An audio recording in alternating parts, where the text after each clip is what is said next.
Hi, I'm Addison Wylie of Wylie Writes with another webisode of Does It Float? For those who are new to the series, I'm going to rewatch some movies and tell you if they hold up on a second viewing.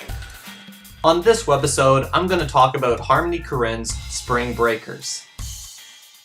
I knew y'all was special from the moment I saw you. It's written on your faces. I just have a really bad feeling about this. Let's cause some trouble now. Break, bitches! When I first reviewed it, I thought Spring Breakers was outstanding. I thought it was a really strong film for the director. I've always been a fan of Harmony Korine's, but I think here is where he finally nails that loose structure storytelling that he's been doing for his whole career. I have an appreciation for his older films, Gummo, Julian Donkey Boy, Mr. Lonely, but I can understand why his films don't necessarily click with every single person. I mean, it's a very jarring directorial decision he takes. With this loose storytelling, he lets his characters do most of the speaking. The character development is very loose. There's little hints and clues spread out throughout his film.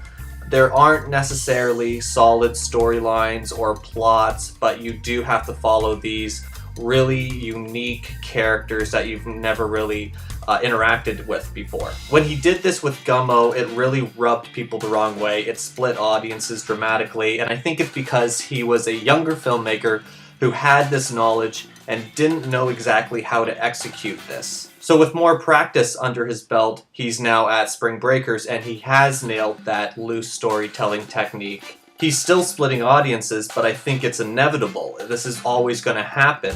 Most moviegoers like things presented to them in a direct way. They like everything structured in an ABC format.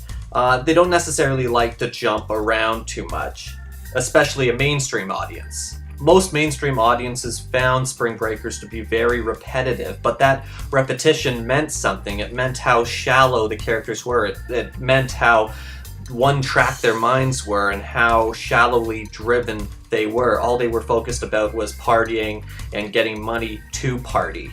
Where unfortunately some mainstream audiences have seen this film as aimless, it's actually a pretty clever and smart character study on materialism in this modern world and this younger generation. So, the big question is, does Spring Breakers hold up? Does it float? Absolutely. Upon a second viewing, it still holds up. All those messages are still clear. The acting is still sensational, especially by Franco, who completely delves himself into this decrepit, repugnant rapper named Alien. And I still think these breakout roles for Vanessa Hudgens and Selena Gomez are perfect for them to propel into the more adult themed features. The music is still very fitting to Spring Breakers. The visual style Spring Breakers has is completely its own. It's absolutely gorgeous and pops right off the screen.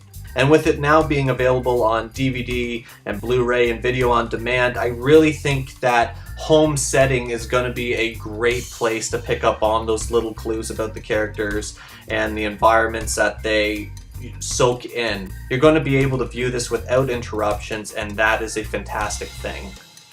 Spring Breakers is now available on DVD, Blu-ray, VOD. I highly suggest you get the Blu-ray. I was able to watch some special features in advance, and they are perfect.